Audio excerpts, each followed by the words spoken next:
kind of like, if you're interested in more than supplements, like we kind of take the same approach to interventions as we do supplements with saying like with what works. But yeah, with the supplements, what's been cool kind of as a researcher, but also just as like a user of the site as well, is not only can you go to, say, like you mentioned, caffeine, go to the caffeine page and say, oh, does caffeine work?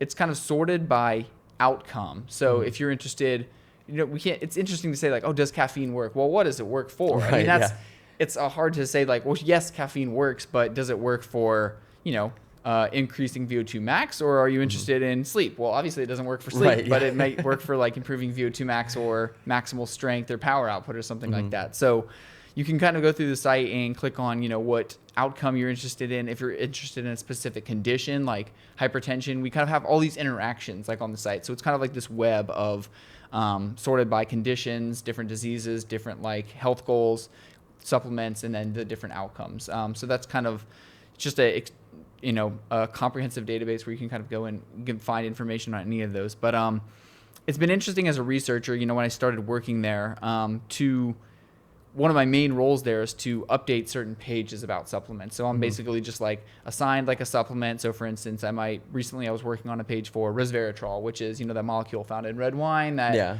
David Sinclair and everyone else has claimed will like promote longevity and reverse aging and things like that. So I'm doing this whole update on like the resveratrol page, and like what we do is focus on meta-analyses, which are studies where it's a quote unquote a study of studies. So you'll read a paper and they'll compile evidence from any randomized controlled trial on resveratrol. They'll lump together all the results and basically give an outcome saying, does, say, resveratrol work for high blood pressure? So that might be evidence from, say, 20 to 25, 30 studies or something like that. So when we're updating our database and when I'm doing that, I'm only using meta-analyses, which we consider and most consider to be kind of the gold standard for evidence if you're evaluating not just supplements, but anything.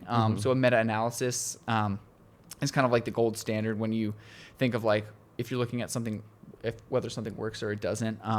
But maybe in a bit, though, I'll talk about why maybe just like a single study might be more important than a meta-analysis. But doing research on that, you hear about resveratrol, you hear it like promoted in the media, you hear that it has like all these amazing effects, and then I do like a literature search and I start updating the page and I'm like, oh, it's kind of underwhelming. Like there's not really a lot. Of rat studies. Exactly. A lot of studies in mice, a lot of studies in kind of like animal models, which aren't useless. I think that we sometimes discredit. It's like, oh, well, that study was in mice. Well, most studies at least began in an animal model. You have like a preclinical model. Does it work? Okay, well, now we translate that to a clinical trial in humans. But even then, I mean, resveratrol is a pretty old molecule in terms of like it's been studied for a long time, and there are human studies, and it's just like it's kind of underwhelming in terms of the effects. And that's been one of my takeaways from supplements just in general when reading like research and since working at Examine and just like reading studies on my own to write about. It's like there's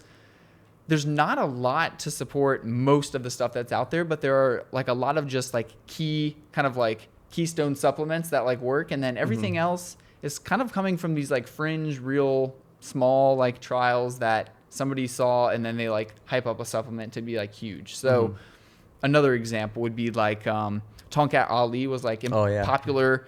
Everybody was talking about it like as this testosterone booster, and I did an entire like page update on Tonkat Ali, and I mean I did very comprehensive research, and there's a total of 7 studies ever published on this supplement. And it's somewhat effective at increasing testosterone. There are a few rat studies, but there are some human studies that, they show that it can increase testosterone. But like 7 studies is really not a lot, in the total grand scheme of things. So just doing that has kind of opened my eyes up to be a bit more skeptical, like you said, when you see claims about something, what it works. And then the other thing I think would be that like you said, most people don't just take, say, like straight up magnesium, or like they don't just take one ingredient or whatever. It's usually like a supplement that contains some type of herbal blend with like a bunch of these different ingredients. And so, you might have this herbal blend that contains ashwagandha and like ginseng and caffeine or something like that. Well, independently, those ingredients or those herbs or whatever have probably shown benefits in some studies. So maybe ashwagandha like boosts cognitive performance, or ginseng, boosted, I don't know, sexual fertility or something like that. But when, what happens when you combine them? Like you said, what was the dose that was used, and was it in mice, and does that dose scale up to humans? And so just because a supplement contains something, doesn't mean that that's actually going to have that effect, because it could be a very, very trace amount. You kind of see that with like energy drinks, where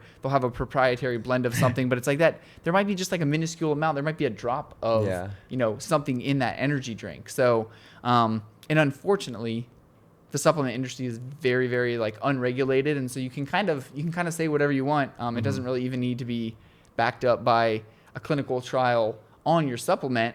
You can make a claim, say studies have shown that this supplement can boost this because it contains this ingredient. So you basically extrapolate, the study was done in this ingredient, it showed this benefit, and therefore our supplement should benefit that. But in reality, that's not like how it works. But reading all the research has like opened my eyes to, well, that's how most of the kind of supplements like operate. So unless you're just taking like a single thing, like you are just using, say, magnesium or just vitamin D, you might be taking something that has kind of little evidence like to support it. And most of those supplements that you like see on the shelf or see like marketed on like a podcast or something probably haven't necessarily been like actually tested. Right. Of course some have, but well, you get one like an Athletic Greens where it's like a list of like 70 plus stuff. So how do you even begin to know like what each individual thing is doing? It seems to me that like with some of the stuff like Athletic Greens, it's almost like there's so much information out there about like supplements and optimization where people just say, screw it, give me the one with everything. Right. And I'm just going to